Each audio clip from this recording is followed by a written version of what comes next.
All right, so we have another one. Yes. Where do you want to go now?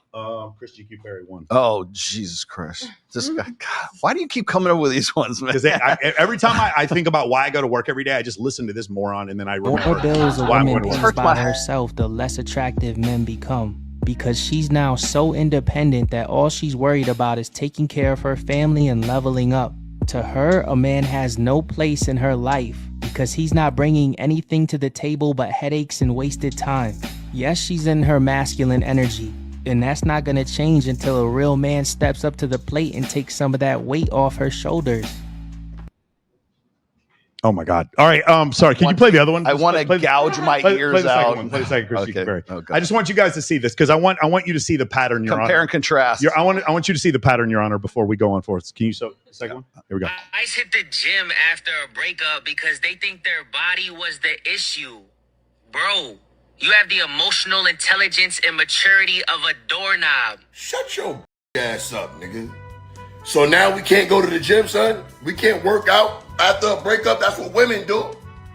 Going to the gym is a form of therapy, stupid. How you know she wasn't teasing him throughout the relationship? Calling him fat, messing with a dude with muscles that look like me. You know what I mean? Y'all gotta find a new way to simp. Women are on to y'all, bro. This is a reach if I ever heard one, son. Man, shut your ass up. All that high-pitched squealing. Shut up. Ain't nobody listening to you, man. Shut your ass up. On here simping. That shit over with. 2025. Ain't nobody listening to you niggas no more. Ladies is on to you, son. Niggas can't go to the gym, son. Wow. Give me a break. Okay, I think Chris G.Q. Perry is like singularly the most dangerous man on the entire internet. I think he gaslights women more than he has one clip where he says, "You can tell when your man is cheating from a dream." No, the fuck you can't. No, the fuck you can't. It's crazy. And so you have good, again, right now in this country, we have a 56% divorce rate, 80% of divorces that are initiated by women. And you're telling me that you can tell that your man is cheating on you by a dream and you don't think it's good men getting left behind?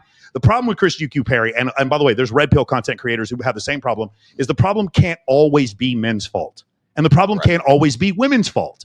In this case, the way he makes his money is by pandering. And by doing so, have you guys ever had a female friend who she's just terrible in relationships, one after another? If you care about her, you're going to tell her, hey, you're part of the problem. But what do most girls do? No, girl, he wasn't good enough for you.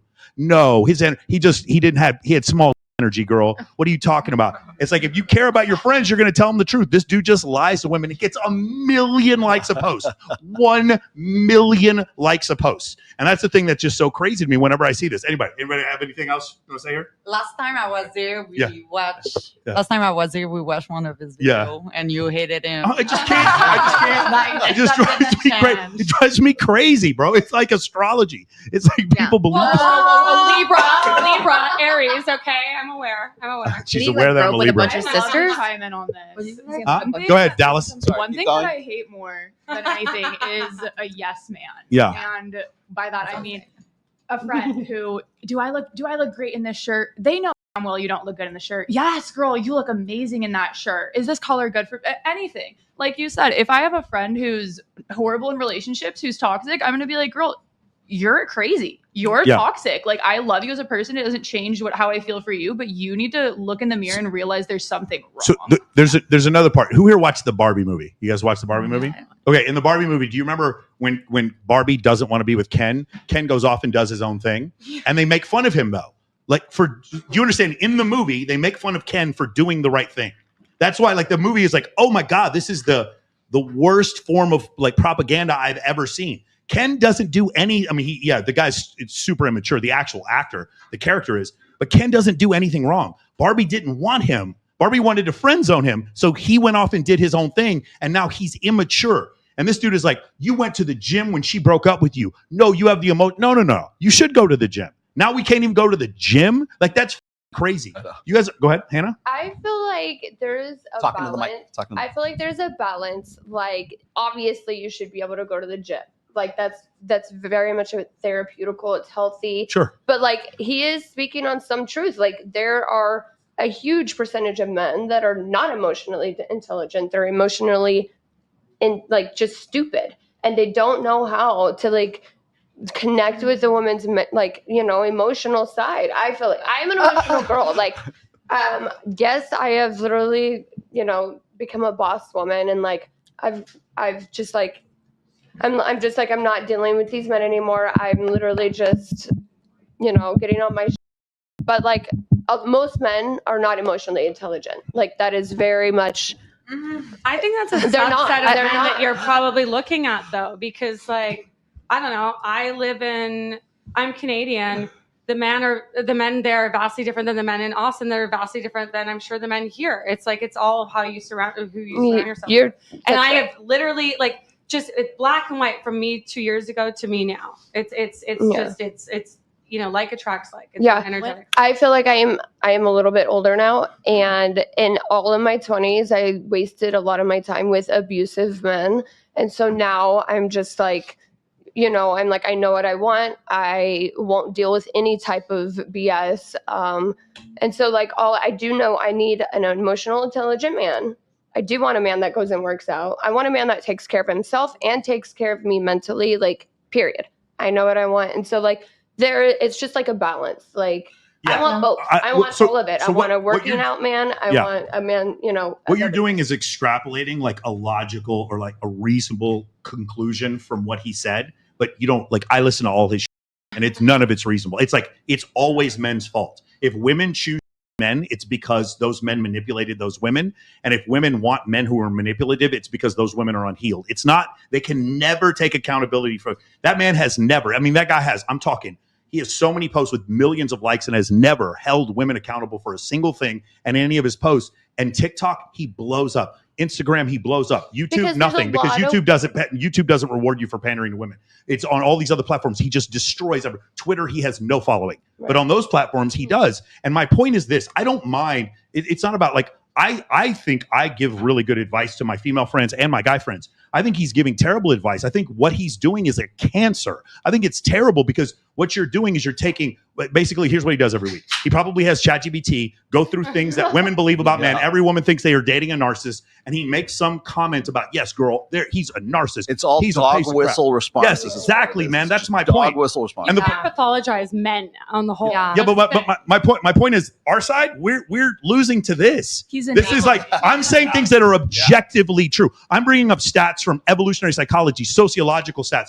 And I'm losing to this garbage. Well, that's the problem. Yeah. And then if that girl does have something that internally that she does need to address and work on, she's going to keep going through the same cycle because she's not going to look in the mirror. I think for a breakup, both people separately should look in the mirror and work on themselves. What a great idea. Right. And you know what they should do? They should do it according to whatever's hanging between their legs. Okay. Because the thing is men and women are different. All right. Men and women process emotions differently. So if just because I didn't cry at the end of the Titanic doesn't mean that I am emotionally stunted. It means I'm a guy and I process emotions differently than women do. Men tend to default to anger. Women tend to default to crying when they're stressed out or when they're depressed or whatever. Guys go to the gym to resolve that anger. Do you not want them to go someplace where they're going to feel good about themselves and get that out and get that stress out of their system? So I think, do you not, like, for women, let's have a good cry, girl. Let's go catch up at Starbucks and look at each other and talk for 4 hours. Spikes our oxytocin, and it's like. So it works immediately. So yeah, a guy to like go to the gym is cathartic in its own right. Mm-hmm. I think that's extremely healthy. Well, that's how. So when we talk about like one of the things I'm sorry, this is like one of my dog whistle things is like when we start talking about like healing this and therapy that. And I think with the problem with Chris GQ Perry is he thinks that men and women are the same. He thinks that what is going to work therapeutically for women is also going to work. You're giving him too much credit. I don't think he believes in a single thing he says. He looks off to the side with his high pitched voice and he reads whatever ChatGPT tells him. That's what he's espousing. He's espousing blank slate social constructionism. He's everybody's the same, and if women are yes, no, but he is. like I get that he has a grift. Like I get that his like just an astrologer, right? I get you have a grift. You lie to people to make money. I get it. But like the thing is, in his situation, I've just seen too many women who are on the precipice, on the cusp of getting over a terrible relationship and realizing this is what he did wrong and this is what I did wrong. And then you listen to this moron and it's like, no, it was only him who did anything wrong, and you don't move forward. I don't have the privilege as a man to think that the world, like, I didn't succeed because of bad energy. I don't have the privilege to think that I didn't succeed because of my astrology sign. I don't have that privilege. I can only work, and the world tells me how successful I am by rewarding me with money, status, whatever, friends, etc. And it punishes me when I don't do those things. I don't have the privilege of believing that I can catch my partner dreaming or whatever the it is that he's coming up with. I don't have that privilege. I also don't have the privilege of ever being offended. Ever. I don't. I'm a man. None of these men here. We can never be offended. We just don't have the privilege to do it. We're constantly deadlifting the weight of the world that's telling us no all the time. Dude, you can't even make an objective observation of something without sounding like you're complaining about it. Yeah. That's the thing that gets me. me. Question though, like who broke up with who though? At the end of the day, right? There's got to be a reason that the other party is feeling some type of. What are you talking about? What specific thing are you talking about? In general, just in general, if you were to be in a relationship, right, and you want to sit there and play the blame game, right? Who broke up with who for whatever reason? So about 4 out of 5 times it's a woman breaking up with a man. Is that an actual stat? Yeah. So in general it is. Well, this has to because of why? Huh? Because of what? So because a woman is involved. No. Well, actually, so it's funny that you bring. It's funny you bring this up.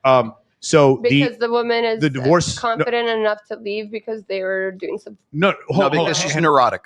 No. Sometimes that is the case. The problem with that is this. The divorce rate in this country is 56%, and about 73% of those divorces are initiated by women.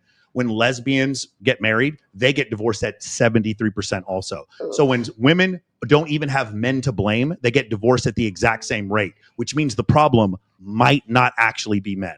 It might actually be that women's standards guys who get, like homosexual guys who get married stay together. Yeah. That's what gay men get married at like 28%. Get divorced at 28%. With a woman for 7 years, we were extremely happy. Yeah. You know, like I don't know. Like I just feel like it's if you don't mesh, you don't mesh, and you know there's certain things you guys fight about, like. If it doesn't work, it doesn't work. It should be immature. Like, okay, this isn't working. More things bother girls. Men let things go. So there are actually studies on this. Women have more of an aversion to certain smells and disgust than men do. So like, yes, but you're talking about the ick. We can go back revulsion. like sense of revulsion, like the smell of sulfur, spiders, snakes. Women have more of an avulsion to those things, and it has to do with the fact that they just ate children. That's an evolutionary adaptation that women have. The other adaptation that women have is that they're more picky than men because they have more to lose if they end up pairing with the wrong man. Hypervigilant. So you guys understand, I'm not blaming anyone for women being picky, but I'm also not going to stick my head in the sand and act like the reason why these divorces are happening isn't because women are very picky.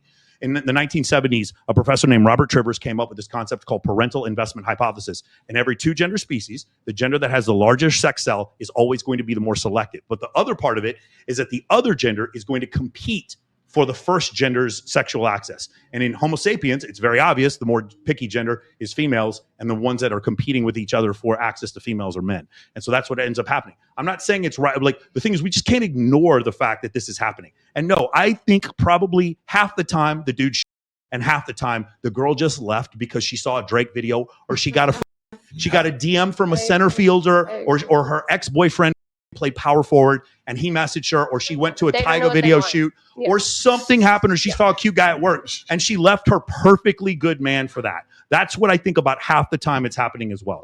That's just my point. And the point is with the pandering is that it's never women's fault. And by the way, there's some guys out there that it's never men's fault either. I think it's men's fault, women's fault the same, or it's no one's fault. It's Charles Darwin's fault. Anyway, you want to go to the next one? Click the link in the description below, and I'll send you my high status networking playbook for free so you can start meeting high quality women today.